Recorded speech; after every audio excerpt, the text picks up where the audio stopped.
You're on. Howdy. How you doing? How you doing? I wanted to go before Dark Blue and kind of talk about how you even got into acting. I know you have a pretty interesting background. Well, I guess, it started out as an interest when I was a young kid. And, of course, my mother quickly let me know that interest would not be celebrated in L.A., which is, in my mind as a kid, where I thought you'd have to come if you had interest in acting. So she was like, that ain't gonna happen. There's a class around the corner. We can do that. And I said, nah, it's got to be Hollywood. So, of course, she quickly null and voided that option out. And I went right into sports and was playing so long. But still kind of had a foot in acting a little bit in high school. I was trying to do whatever plays I could. I was playing 3 sports in high school, so that got a little hard. But when I got to college, I minored in theater. Kind of thought maybe I'd go into journalism. Do what you're doing. Yeah. But the bug just bit me really, really big junior year at University of Georgia, which was a big theater school. Okay. So I was kind of the jock on stage after the football season would end. It was kind of crazy. Wow, and did you get some ribbing for that, for being a jock? And of course I did. Of course you did. Some 300-pound linemen that were throwing tomatoes at the stage constantly. And now you also do poetry. Yeah, I was writing. Yeah, talk to me about poetry. I was writing maybe around 14 or 15 years old. I think it started out just simply writing to some of the Beatles songs or Commodores. I think I was big on Lionel Richie during that time, and my parents had me, raised on from the Beatles to Motown classics. So I honestly just wrote a lot to the songs that I would hear. And then, of course, when I found the infamous high school sweetheart, then I had some more spice to write about. But I ended up doing spoken word and graduating from simple page writing to actual stage performance poetry, probably when I got to LA a little bit after New York. I went to New York to train, and then I came here. Okay. So been at it for a minute. Yeah. And what drives athletes? Do you think the same thing drives you as an actor?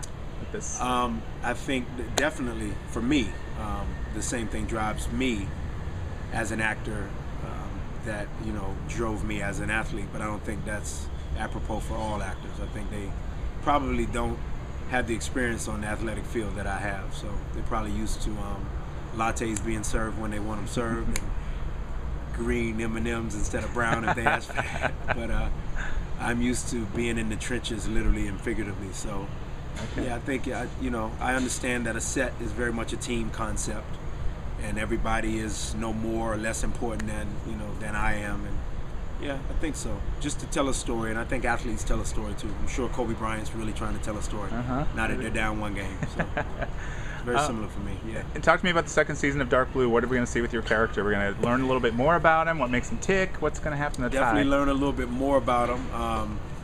He is ticking. He is really ticking. He's like a ticking time bomb, and he is not as pinned down, so to speak, by the marital life that he was in the first season.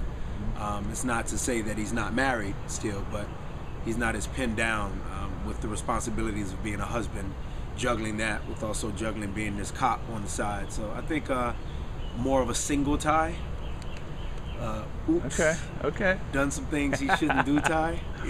So, all right. Yeah. All right. Tune in. And I know you're keeping busy. You're in the A-Team. You were in Kick-Ass. Yeah, you know too much, man. What else is going on? Well, I was I prolonged, and I apologize for that. But for all the viewers that will see this, or the people that will hear this interview, I prolonged this interview with this lovely man interviewing me because I was actually on the phone talking to my agent and my lawyer about working out scheduling conflicts between this and my other present job, which is For Color Girls, which is the big Tyler Perry movie that's being done. So we're still dealing with scheduling conflicts because, of course, we have some days left on this show, and I've already started shooting on that one. Okay. So Danny Cannon and the troops have always allowed me to kind of juggle this film and TV career. So I've been blessed to be able to do both. But yeah, For Color Girls and A-Team just came out. So we'll see what else is out there for me. Okay, now I'm curious because I also write for some gay websites. Okay. I want to know, have you played a gay character? I will be. Is that what you're doing in Tyler's movie? How did you know, man? You prophet. It's just a question. You prophet, you. Can you tell us anything? As you asked that the day after the parade. the gay and That's lesbian right. pride parade was yesterday. I was there. Yeah, Yeah. you were there, and I was on a motorcycle, and I was there, and I was stuck in the traffic. I was gonna say you probably weren't happy to I be. was really there, but it was quite the scenery, you know, Okay. to say the least. But yes, this character is he is married. My wife is played by Janet Jackson, so this is pinch moment, and I'm still pinching myself. Yeah. But he is not as married to her as Omari Hardwick would be married to her. He is married to her very, very differently. Yeah. Okay. And how do you approach a role like that? Do you approach it differently? That's a really good question. You know, because I don't happen to be homosexual. What I did was I tried to find the balance of, or not the balance, I tried to find the moments when I tried to balance the sanity of my life and me doing maybe something that technically or in theory to my family was the right way to do it, and me deciding to go completely opposite and maybe bring a little bit more of my own rebellion to it, and kind of being stuck in the middle of feeling like a minority, not the minority of being African American, but the minority of being somebody who's decided to go a different route than maybe my family or society would have me go.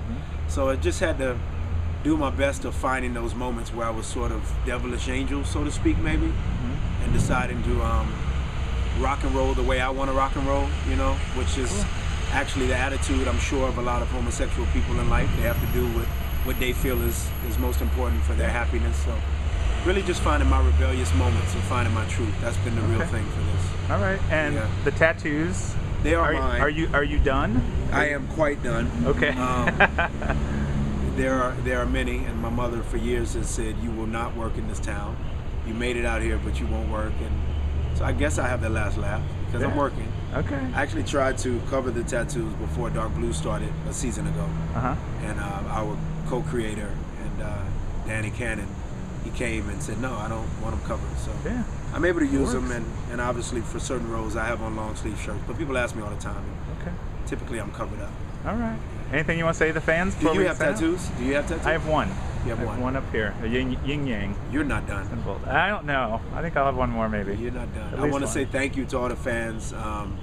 It's been an honor, I guess, working for you, even though sadly I don't know you all personally, but I hope to continue to make you happy and to keep you interested in what I'm doing and what we here at Dark Blue are doing. Peace. Cool.